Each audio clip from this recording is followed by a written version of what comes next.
Shalom saudaraku, terima kasih sudah hadir untuk mengikuti pemberitaan firman Tuhan. Saudara, kali ini saya akan menyoroti mengenai perilaku orang tua terhadap anak-anaknya dan perilaku anak-anak itu sendiri. Bukan perilaku anak-anak itu terhadap orang tuanya, tetapi perilaku anak-anak itu sendiri. Karena saudara seorang Kristen, maka saya merasa berkewajiban untuk menyampaikan kepada saudara, mengingatkan kepada saudara betapa pentingnya anak-anak ini di pandangan Tuhan.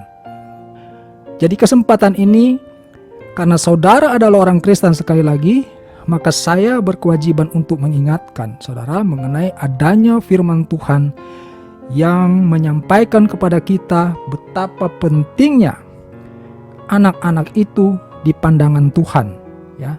Betapa pentingnya anak-anak itu di hati Tuhan. Dan kalau kita membaca di dalam Perjanjian Lama, ada begitu banyak firman Tuhan atau perintah-perintah Tuhan yang disampaikan kepada nabi atau kepada seseorang, dan itu selalu disampaikan dengan mengatakan dan anak-anaknya.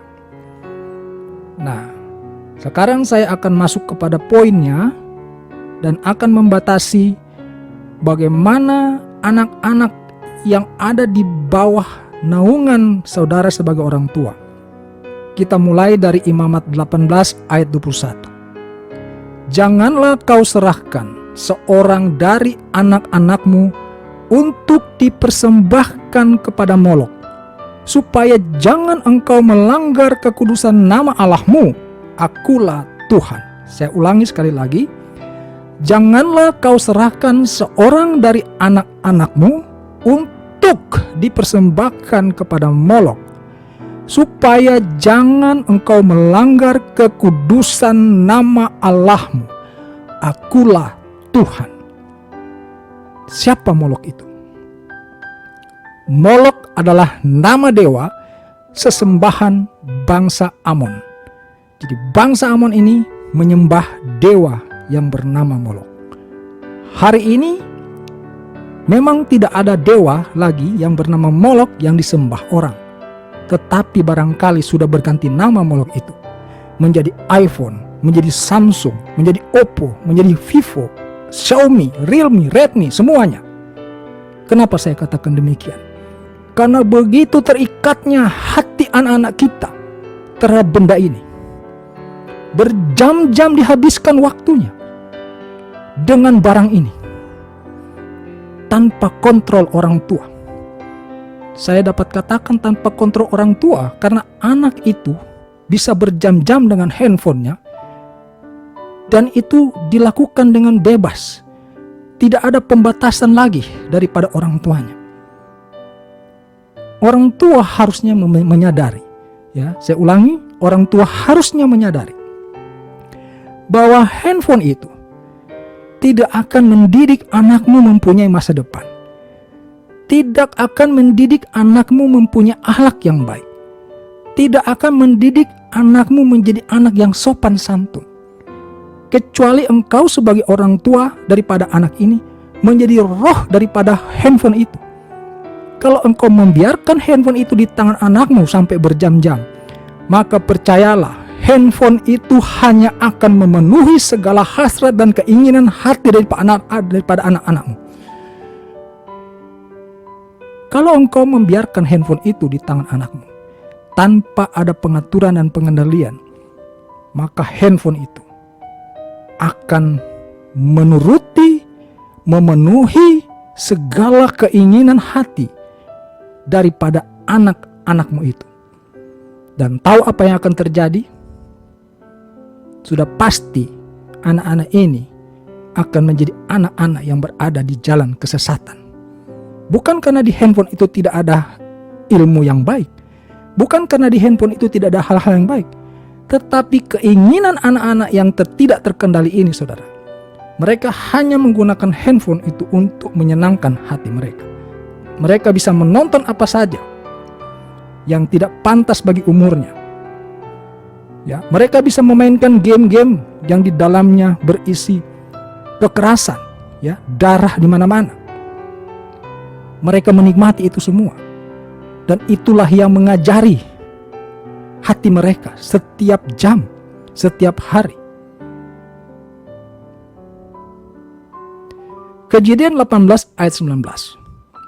Sebab aku telah memilih dia, yang dimaksud di sini adalah Abraham, supaya diperintahkannya kepada anak-anaknya dan kepada keturunannya, supaya tetap hidup menurut jalan yang ditunjukkan Tuhan, dengan melakukan kebenaran dan keadilan, dan supaya Tuhan memenuhi kepada Abraham apa yang dijanjikannya kepadanya.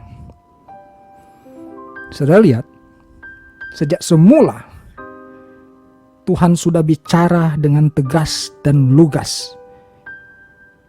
Yang diperintahkan adalah supaya anak-anaknya kepada keturunannya tetap hidup menurut jalan yang ditunjukkan Tuhan. Dan jalan yang ditunjukkan Tuhan itu ada di dalam Alkitab, saudara, bukan di handphone.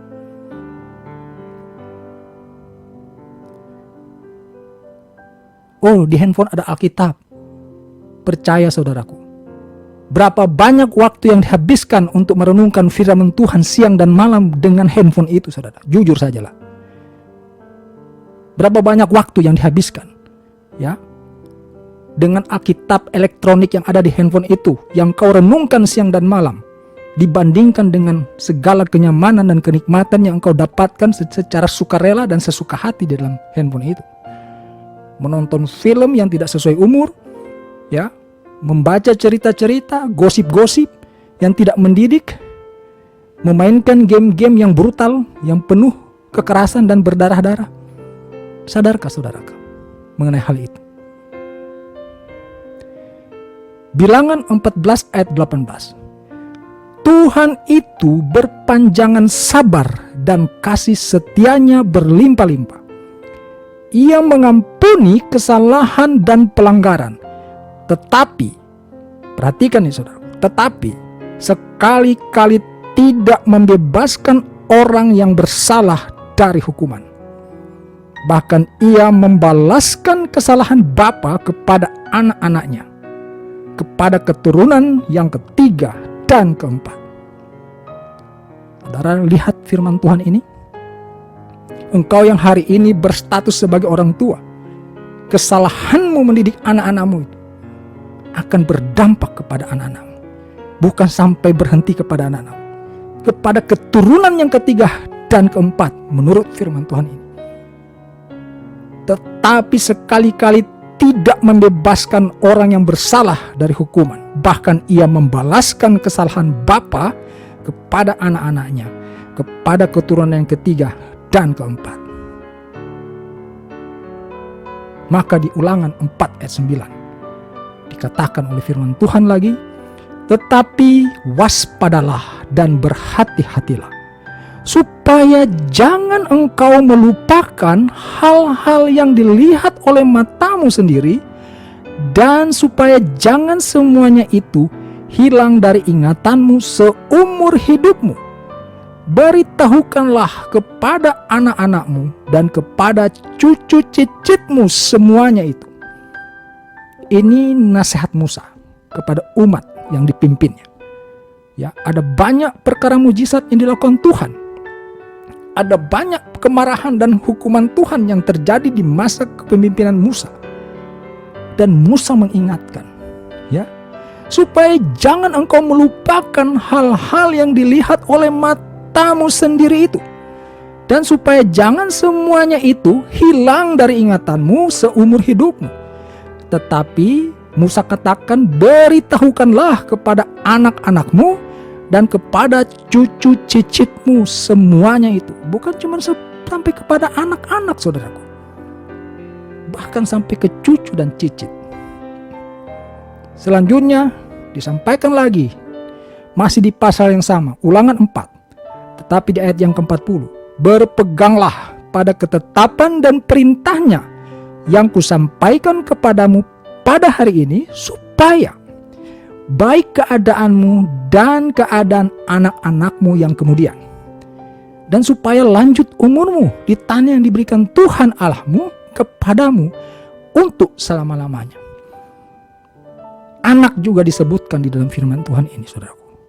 Ya, berpeganglah pada ketetapan dan perintahnya yang kusampaikan kepadamu pada hari ini, supaya baik keadaanmu dan keadaan anak-anakmu yang kemudian.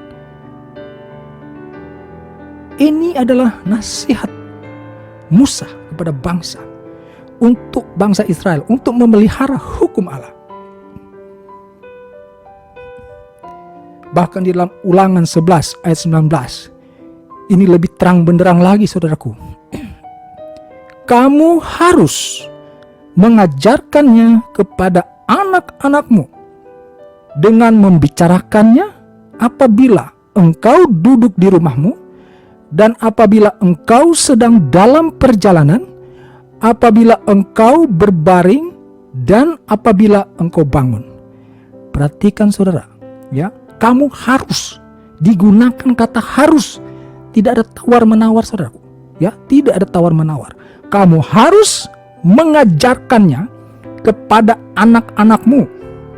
Ya, dengan apa? Membicarakannya. Ya, ada dialog dengan anak-anakmu. Ya, ada obrolan mengenai firman Tuhan dengan anak-anakmu. Ya, kapan itu dilakukan? Ketika engkau lagi duduk-duduk, saudaraku, di rumah, sedang duduk-duduk dengan anak-anakmu, ngobrollah tentang Tuhan. Ya, apalagi ketika engkau sedang dalam perjalanan, ya, lagi jalan-jalan dengan anakmu. Di perjalanan itu, bicarakanlah mengenai kebaikan Tuhan, tentang janji-janji firman Tuhan. Apalagi selagi engkau berbaring, kan orang tua suka begitu. Ketika anaknya terutama masih balita, ya, tidur baring-baring, bicarakan, ya, share, bagikan kepada anak-anakmu itu bagaimana janji-janji firman Tuhan, pengalaman hidupmu bersama Tuhan. Ceritakan kata firman Tuhan, ajarkan, bicarakan. Apalagi, dan apabila engkau bangun, artinya di saat engkau masih melek, ada kesempatan, ada waktu, obrolkan, bicarakan dengan anak-anakmu tentang kebaikan Tuhan, pengalaman hidupmu bersama Tuhan, dan firman-firman Tuhan yang berisi larangan dan janji-janji Tuhan.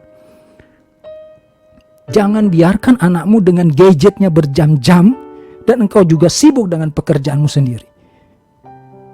Anak-anak ini di mata Tuhan, di hati Tuhan itu statusnya begitu penting. Kita sendiri, setiap orang yang percaya kepada Bapa kita yang di sorga, kepada Yesus Kristus, sudah diberikan kodrat sebagai anak-anak Allah. Ya, bukan cuma label biasa. Kodrat kita itu adalah anak-anak Allah, karena Allah memandang sangat penting posisi anak itu. Anak adalah pewaris kerajaan sorga. Selanjutnya, saudaraku, di dalam Matius 18 ayat 6. Tetapi barang siapa menyesatkan salah satu dari anak-anak kecil ini yang percaya kepadaku, lebih baik baginya jika sebuah batu kilangan diikatkan pada lehernya, lalu ia ditenggelamkan ke dalam laut.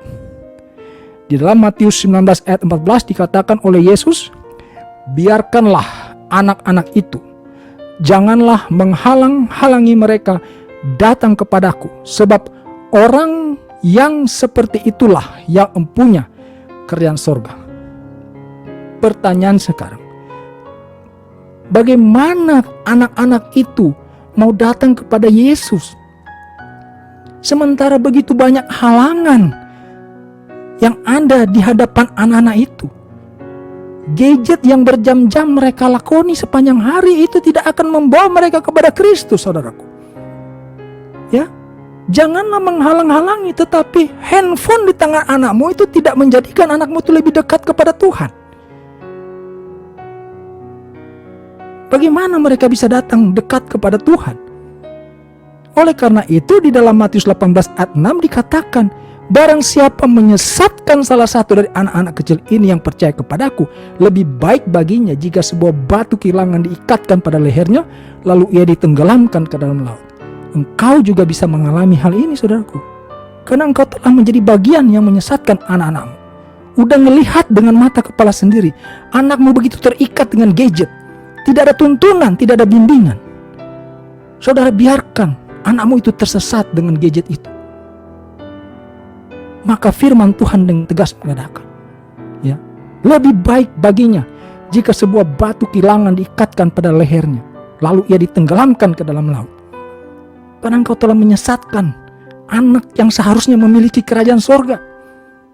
Ya, biarkanlah anak-anak itu, janganlah menghalang-halangi mereka dengan gadget itu, kalau boleh ditambahkan. Sebab orang-orang yang seperti itulah yang mempunyai kerajaan sorga.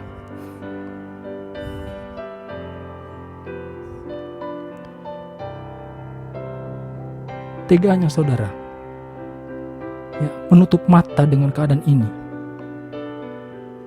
Saya mempunyai 2 orang anak saudara. Sejak mereka sudah mengenal gadget, saya langsung menerapkan disiplin sebagai berikut. Yang pertama, gadget di tangan anak-anak saya, bahkan istri saya, tidak boleh di password. Ya, jadi handphone kami tidak memiliki password. Jadi satu sama lain bisa saling mengecek handphone.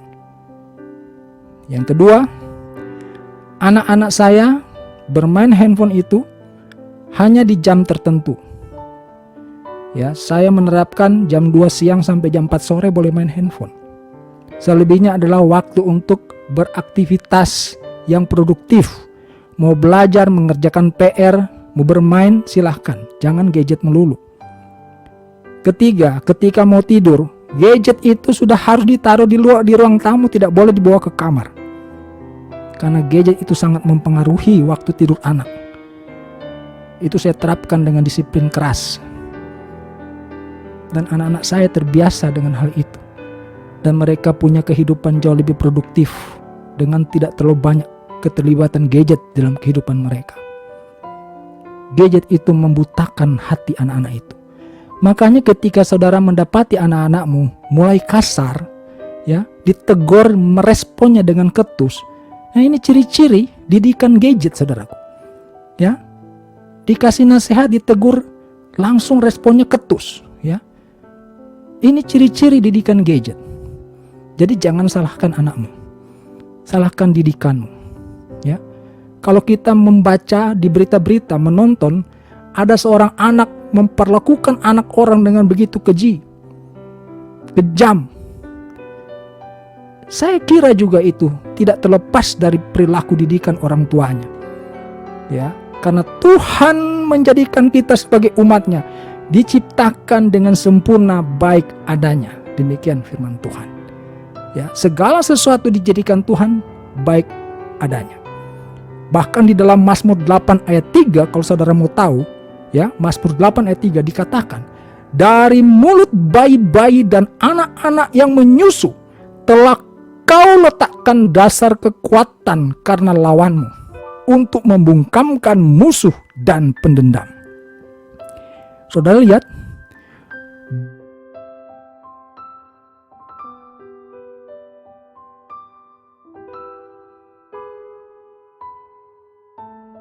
dasar kekuatan. Kenapa? Karena lawan kita, lawan anak-anak kita di sepanjang hidupnya nanti, itu bukan lawan yang ringan, saudaraku. Musuhnya itu bukan musuh yang ringan. Dia akan menghadapi pergolakan kehidupan, sehingga dia membutuhkan kekuatan Allah yang super untuk menghadapi semuanya itu. Maka firman Tuhan ini mengatakan, dari mulut bayi-bayi dan anak-anak yang menyusu telah kau letakkan dasar kekuatan. Karena lawanmu, artinya lawannya Tuhan yang akan kita hadapi, karena kita hidup di dunia, akan menjadi lawannya si iblis. Ya, itu begitu kuat. Tuhan tidak melupakan kita. Dia menaruh dasar yang kuat. Ya, kekuatan ilahi ditaruh di dalam mulut bayi-bayi dan anak-anak yang masih menyusui, untuk membungkam musuh. Tetapi kita yang menjadi orang tua tidak menghiraukan hal ini. Kita biarkan anak kita terjerumus menggunakan gadget itu sesuka hati, sehingga hilanglah kekuatan ilahi itu di dalam diri anak-anak kita. Gadget itu adalah produk manusia yang sangat useful, sangat berguna. jikalau kita tahu menggunakannya. Kalau kita tahu menggunakannya, itu sangat berguna, sangat membantu kita. Tetapi kalau kita biarkan anak-anak kita yang belum tahu kebenaran menggunakannya itu sesuka hati, saya ingatkan, bukan gadget itu yang akan mengajari anak-anakmu, tapi anak-anakmu itu akan menerima segala macam informasi sesuka hati mereka. Dengan ketidaktahuan mereka, mereka mengadopsi semua berita, ajaran, tontonan, game yang tidak akan membantu masa depan mereka, bahkan membawa mereka kepada dunia yang lebih jahat. Itu yang akan terjadi. Bahkan untuk apa orang tua sampai membelikan gadget kepada anak-anaknya begitu mahal harganya? Untuk apa, saudaraku? Belum pernah saya menyaksikan ada antrian begitu panjang, ya, antrian untuk berebut membeli Alkitab, saudaraku. Tapi kalau barisan panjang untuk membeli seri baru dari sebuah handphone, wow, itu terjadi, saudara. Antri panjang, ya, dari subuh. Jangan sampai telat belinya. Tapi kalau Alkitab sekarang sudah terbit terjemahan baru 2, ya. Ada terjemahan baru 2. Mana ada kita lihat antrian orang untuk berebut Alkitab. Padahal firman Tuhan katakan, renungkanlah Tauratku siang dan malam. Renungkanlah Tauratku siang dan malam. Taurat itu berisi perintah firman Tuhan. Tuhan minta kita renungkan itu siang dan malam. Tapi yang dilakukan anak-anak kita itu adalah menggunakan gadget itu siang dan malam untuk memuaskan hasrat dan keinginan mereka sendiri. Kiranya saudara memahami apa yang saya sampaikan ini. Saya bukan sekedar menyampaikan pemberitaan firman Tuhan. Saya sudah terlebih dahulu melakukan terhadap anak-anak saya. Dan saya merasakan begitu besar pengaruhnya, ya, kalau kita melakukan firman Tuhan mengenai ini. Firman Tuhan itu adalah tuntutan kehidupan kita, bukan cuma untuk masa depan, tetapi untuk menuju kepada surga yang kekal. Jadi kalau kita membiarkan tangan anak-anak kita terus berada dengan gadget, sudah dapat dipastikan mereka tidak sedang berjalan kepada kehidupan yang baik, masa depan yang baik, tetapi kepada api neraka yang kekal. Sorry to say, saudaraku, itu fakta. Ya, bagaimana mungkin kita bisa mempunyai kehidupan masa depan yang baik sementara yang ada di dalam hati dan pikiran kita, di dalam batin kita bukan firman Tuhan yang melekat, tetapi segala kenyamanan, ya, segala kesukaan kedagingan kita yang kita penuhi hasratnya. Terima kasih saudara sudah bertahan untuk mengikuti pemberitaan firman Tuhan ini. Saudara adalah orang-orang yang diberkati Tuhan. Saudara akan mendapatkan masa depan, bagi anak-anakmu juga akan mendapatkan masa depan yang indah, yang gilang gemilang seperti janji firman Tuhan. Kalau saudara mulai hari ini, mulai mengingatkan, menasihati anakmu, suruh anakmu mendengarkan pemberitaan firman Tuhan ini. Betapa rusaknya nanti masa depan anak-anak ini kalau tidak memperhatikan apa yang sudah Tuhan larang, apa yang sudah Tuhan batasi, apa yang sudah Tuhan ingatkan. Kita tidak sedang berbicara melarang penggunaan gadget, tetapi cara menggunakan gadget yang salah, terutama terhadap anak-anak kita yang belum mengenal kebenaran baik dan buruk, itu sangat berbahaya. Kita harus mengendalikan gadget itu. Rebut anak-anak kita dari tangan gadget. Jangan biarkan gadget itu merebut anak-anak itu dari dekapan kita. Terima kasih saudara sudah mengikuti pemberitaan firman Tuhan ini. Kita jumpa lagi pada pemberitaan firman Tuhan lainnya. Haleluya. Amin.